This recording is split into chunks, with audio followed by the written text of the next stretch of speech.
I want to start off by saying I'm sorry for a little bit of the misinformation that I put in my last video about the Chechen soldiers.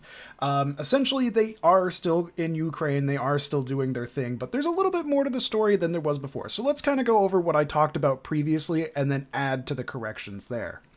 So initially, when I was talking about this, I was going based off of the little bits and pieces that I did see, and I didn't do my due diligence. But Chechen Special Forces hunters are unleashed in Ukraine to detain or kill Kiev officials, and are given decks of cards with photographs of their targets. A squad of Chechen soldiers or Special Forces hunters have been ordered to detain or kill specific Ukrainian officials. The kill squad was pictured in a Ukrainian forest as they took part in prayer rituals ahead of potential fighting. It came after Ramzan Kadyrov, 45, the Republic's leader and close Putin ally, visited his forces in Ukraine. Ukraine President Volodymyr Zelensky, 44, said on Thursday he had been told there were Russian special forces in Kiev hunting him down. He said his family were the second target on the kill list issued by Moscow for senior Ukrainian government officials, him being the first target. So when I initially saw the footage of the Chechen soldiers, I was very dismissive of the reasons that they were trying to take part in this. And that was a mistake on my part. I should have realized that there were actual Nazis involved with this, and upon looking at the comments and actually doing a little bit more digging, I did see that this was a genuine concern for Russia. So when we look down here, we can see them all in the forest doing their ritual, doing their prayers, getting ready for what they believe to be a shock troop moment. There is a speculation those identified by Moscow as Nazis would also be on the hunted list. Putin previously said a key aim of invading Ukraine was to denazify the country, which I've had friends told me and showed me a little bit of evidence behind that made me sway my opinion and immediately remove the video. As soon as I got home, I took it down and I needed to apologize because I wasn't doing my due diligence. So the interesting thing here is all of these soldiers that were rallied together to join in on the invasion aren't necessarily as evil as we would assume. I mean, don't get me wrong, war is terrible, but it's not as bad as I was portraying it to be.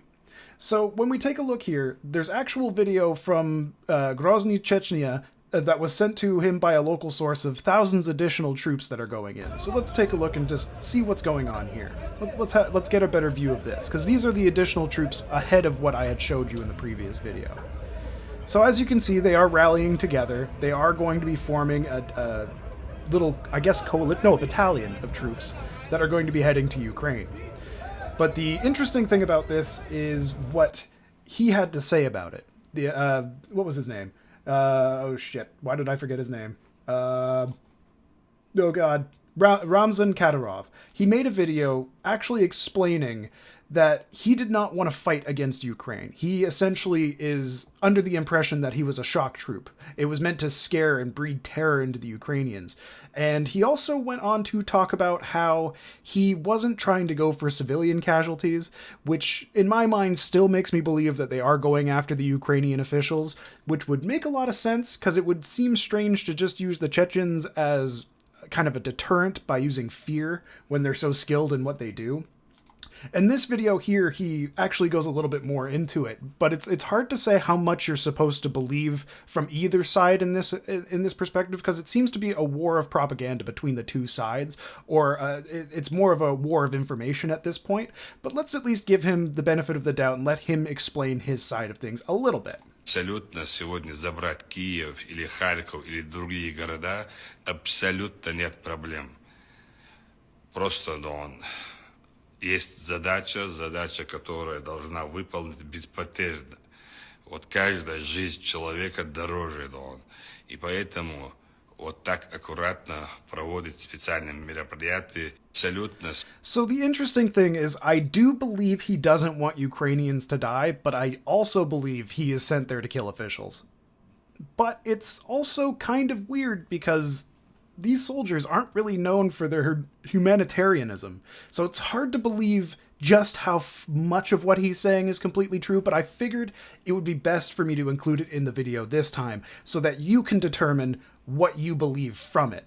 For me, I'm 50-50. I'm still on either side of the board on if he's being genuine or not. Because for the things he's had to do in his life, he probably doesn't see human life as precious as he thinks he does. But at the same time, I also don't believe he wants Ukraine to fall and lose everything and just become a pile of rubble. So I tend to lean a little bit more towards the fact that he thinks every civilian life could be precious, whereas the officials' lives are not. That's just kind of where I'm standing on it. And then we also have here that they have been attacked. A column of Russian special forces defeated near Hostomel Kadyrovites, named so for the head of the Chechen Republic, Ramzan Kadyrov, sorry. According to Channel 24 sources, the Ukrainian military blew up an echelon of 56 tanks that included General Magomed Tushaev, who was killed, which, unfortunately, I do have a video of. So this is the video here of when they found the tank and actually found his name tag. And the translation here is, the filmer is certainly not his comrade if he's saying your Allah Akbar didn't work and fucking cocksuckers, little boy is leaking, little boy's booty got ripped. So this is footage of the aftermath taken from what I would assume to be Ukrainian forces. So why don't we take a look here, even though this could get gruesome. So please, if you are nervous about blood or corpses or anything, please look away, turn off now. But let's take a look here. There's the site of the wreckage from one of the tanks or one of the convoy vehicles that have been destroyed. And there's one of the bodies there. Потек, малыш. Попку ебать разорвало маленькому. Нормально, пацаны наши работают. Сука, калаши погорели. Ёбаный в рот. Сука. And seeing that it wouldn't make me surprised if that is one of the reasons. Oops, my microphone's in the way. It wouldn't be surprising if that was one of the reasons that the leader Kadyrov ended up coming out with these videos. Whether or not it's to mislead the public, hard to say. I'll leave that up to you. But this time I felt like it needed to be brought into the video. Now, when we looked at that previous video that I saw before of the Chechen soldiers that were amassing for the speech, it made me feel one-sided in the entire thing. And I realize if I'm going to be having to do videos like this, I can't let myself think one-sidedly. I do have to do more digging, and I have to start taking the passion out of it and being more analytical, and that's what I'm going to do. Like, 3 weeks ago, I was literally playing video games on streams, and the Freedom Convoy brought out my political side, and now this is happening, and it it impassioned me to decide to make videos for this. And I did get that wrong. I got that video wrong. Or at least, maybe not fully wrong, but not 100% correct. Because I do believe that most of these people that are, or well, not most, but I would say half of the soldiers that were part of Kadyrov's battalion, I feel like didn't really understand what they signed up for. And in most militaries, that tends to be the case, where you just do what the leader tells you to do. And when it goes from being a shock troop to actual battles with citizens and civilians and actual military personnel, it's hard to determine where the line is. It's hard to determine exactly what's a lie and what is truth. So I felt like I would remake this video, including both sides of the coin, if that makes sense. I know it's not fully both, but it's definitely better than what I posted before. And if more things do come out about this, I do want to be more level-headed in my coverage. And I promise you I will do my best to do that. Sometimes emotions can get high and high-strung with me, and I become very passionate. And I don't want that to be the case with these videos. I only want to put out stuff that is actually true. So even though these hunters were under the if these hunters were under the impression that they were shock troops that were going down to scare civilians and to take out officials, then partially I was correct, but at the same time I was wrong. And I'm sorry about that.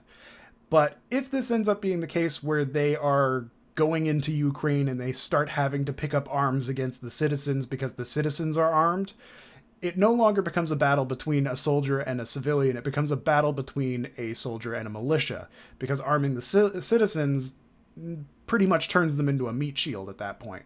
So I don't know where my thought process lays with this, but there is a lot more to this than I gave it credit for. And the fact that actual Nazis exist there, and I've seen the evidence behind it, I will make a video about it. But I've learned with this video in particular, it's time for me to improve, especially if I'm going to be keeping this going. I don't want to be another cog in the propaganda machine. I want to be as balanced as I can be.